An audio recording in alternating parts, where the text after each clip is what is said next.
भूपेश बघेल के निवास में ईडी की टीम पहुंची हुई है। यहां पर दबिश दी जा रही है, लगातार कार्रवाई जारी है और अब ईडी के अधिकारी और बैंक के अधिकारी नोट गिनने की मशीन लेकर के भूपेश बघेल के घर पहुंचे हुए हैं। एक्सक्लूसिव तस्वीरें हम आपको दिखा रहे हैं। आप देखिए किस तरह से ये वही मशीन है जिससे नोट गिने जाते हैं और बैंक अधिकारी, ईडी के कर्मचारी अब यहां पर पहुंचे हुए हैं नोट गिनने की मशीन लेकर के।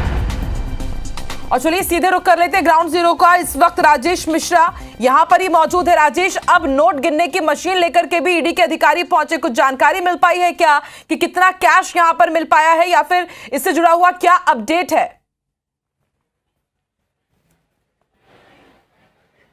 देखिए, मैं बता दूं कि सुबह लगभग 8 बजे से ईडी के अफसर यहां पे पूछताछ कर रहे हैं। 7.5 घंटे हो चुके हैं और कुछ देर पहले ईडी के एक अफसर यहां पर पहुंचे थे। जब वो यहां पहुंचे तो काफी सुरक्षा घेरे के बीच में उनको लाया गया, क्योंकि जैसे ही वो यहां पहुंचे तो कार्यकर्ताओं ने नारेबाजी शुरू कर दी और उसके ठीक बाद बैंक और ईडी के अफसर नोट गिनने की एक मशीन लेकर जब दूसरे दरवाजे से अंदर घुसे तो भी कार्यकर्ताओं ने काफी विरोध जताया। तो यहां पर अगर मान लें तो लगातार तनाव थोड़ा सा बढ़ता जा रहा है, लोगों का धैर्य भी टूटता जा रहा है, क्योंकि 7 घंटे हो चुके भूपेश बघेल और उनके बेटे से ईडी के अफसर लगातार पूछताछ कर रहे हैं। और मेरे ठीक पीछे आप देख रहे हैं कि विधानसभा की कार्यवाही का बहिष्कार करते कांग्रेस के जितने विधायक हैं वो यहां पर पहुंच चुके हैं। लगातार नारेबाजी यहां पे की जा रही है। जो मुख्य द्वार है वहां पर नगाड़ेबाजी की जा रही है, लगातार नारेबाजी यहां पर की जा रही है। पूर्व मंत्री शिव डहरिया यहां पहुंच चुके हैं, पूर्व गृह मंत्री ताम्रध्वज साहू यहां पहुंच चुके हैं। हम उनसे बातचीत करते हैं। आप यहां पर अभी आए हैं, 7 घंटे से लगातार पूछताछ की जा रही है, ईडी के अफसर पहुंच रहे हैं, नोट गिनने की मशीन लाई जा रही है। क्या कहेंगे इस पूरी कार्रवाई को लेकर?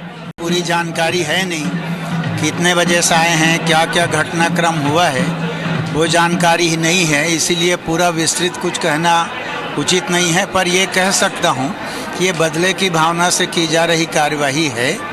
उनके पास ठोस प्रमाण हो तो कार्यवाही अदालती करनी चाहिए।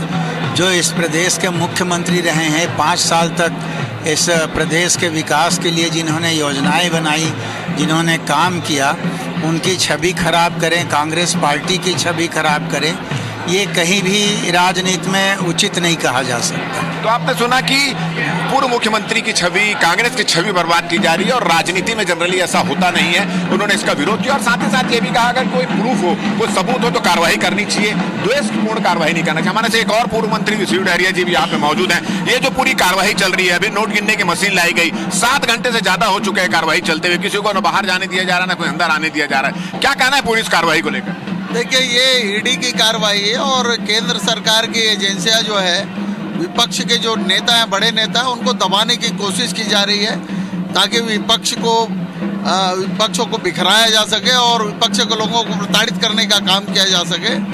ये केंद्र की सरकार जो है, जितने केंद्रीय एजेंसियां उनके माध्यम से विपक्ष को खत्म करने की कोशिश कर रही है। तो आपने सुना कि विपक्ष को खत्म करने की कोशिश की जा रही है, केंद्रीय एजेंसियों के द्वारा की जा रही है। और रायपुर के भी तमाम नेता, रायपुर, बिलासपुर, राजनांदगांव के तमाम नेता कार्यकर्ताओं के साथ पहुंच रहे हैं। प्रमोद दुबे भी यहाँ पे पहुंचे हुए, आप भी यहाँ पे पहुंचे हुए, रायपुर से भी बहुत सारे कार्यकर्ता पहुंचे हुए हैं। 7 घंटे से कार्रवाई चल रही, क्या कहना है? देखिए, ये तो स्पष्ट दिख रहा है कि ये बायस्ड होकर के कार्रवाई हो रही है।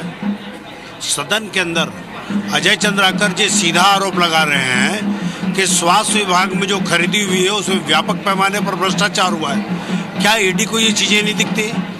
दंतेवाड़ा में एक पत्रकार की मौत हो जाती है, 120 करोड़ रुपए पीडब्ल्यूडी डिपार्टमेंट के द्वारा एडवांस में पेमेंट किया गया। क्या ईडी को ये सब भारतीय जनता पार्टी के कारनामे नहीं दिखते?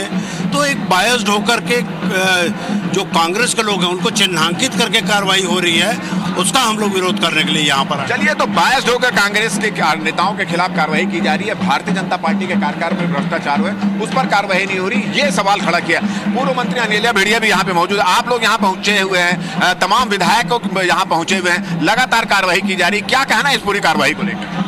बिल्कुल, आज बीजेपी सरकार कांग्रेसियों को डराने का काम कर रही है। हमारे शीर्ष नेताओं के घर ईडी का छापा, क्योंकि ये जनता की आवाज़ को लोगों तक, सरकार तक पहुंचाने की कोशिश कर रहे हैं। उसके बाद भी सरकार चाहती, बीजेपी की सरकार, कि हमारे विरुद्ध कोई ना बोले, जो बोलेगा उसके घर हम ईडी का छापा, चाहे सीआईडी, किसी को भी हम भेज के कार्रवाई कराएंगे। तो ये इनकी नियत है। और आज लोकतंत्र की जो हत्या हो रही है पूरा प्रदेश में, आज कानून व्यवस्था बिखरा हुआ है।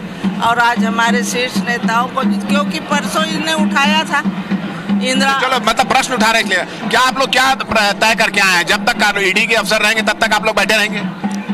नहीं, ये तो बहुत ही ज्यादा, वो मैटर अलग है कि हम कब तक बैठे रहते। ये तो हमारा ये उद्देश्य है कि जो जनता की आवाज विधानसभा में चलने उठता है और मेन मुद्दा रहता है विधानसभा में, हम क्वेश्चन लगाते हैं, जनता का आवाज वहाँ पे लगाते हैं, तो ये कहीं ना कहीं उसको डिस्टर्ब करने का भी प्रयास कर रही है ये सरकार कि वहाँ तक यहाँ के हम मुद्दों को न उठा पाए। ये वाला भी बात सामने आ रहा है और कहीं ना कहीं ये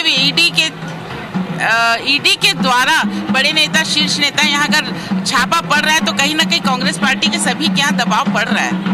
तो ये सरकार दादागिरी के काम कर रही है, क्षेत्र में भी और सरकार में भी। चलिए, तो सभी विधायक, कांग्रेस के विधायक, पूर्व मंत्री, सभी का यह आरोप है कि विपक्ष की आवाज को दबाने के लिए इस तरह की कार्रवाई की जा रही है और यही वजह है कि उसके विरोध के लिए पूरे कांग्रेस के विधायक यहाँ पहुंच चुके हैं, कार्यकर्ता यहाँ पहुंच चुके हैं। पिछले 7 घंटे से लगातार नारेबाजी किया जा रहा है, विरोध प्रदर्शन किया जा रहा है, पुतला भी जलाया जा रहा है और इस भीड़ को देखते हुए पुलिस की भी व्यवस्था भी यहाँ पर बढ़ा दी गई है। जी बिल्कुल राजेश, आप भी नजर बना के रखिएगा। तमाम कांग्रेस विधायक, कांग्रेस के पूर्व मंत्री यहां पर एकजुट, यहां पर आप देखिए किस तरह से यही आरोप लगा रहे हैं एकजुट होकर के कि ये सारी जो कार्रवाई हो रही है वो द्वेषपूर्वक की जा रही है। दूसरे भ्रष्टाचारों की जांच ईडी को नहीं दिखाई देती है, लेकिन इस तरह से कांग्रेस के तमाम नेताओं, कार्यकर्ताओं को और जो बड़े दिग्गज उन्हें परेशान करने के लिए द्वेषपूर्वक ही कार्रवाई की जा रही है। और देखिए बघेल पर कौन कौन से आरोप हैं वो भी हम आपको ग्राफिक्स के जरिए बता रहे हैं। और अभी ताजा अपडेट ये है कि नोट गिनने की मशीन लेकर के ईडी के अधिकारी यहां पर पहुंचे हुए हैं।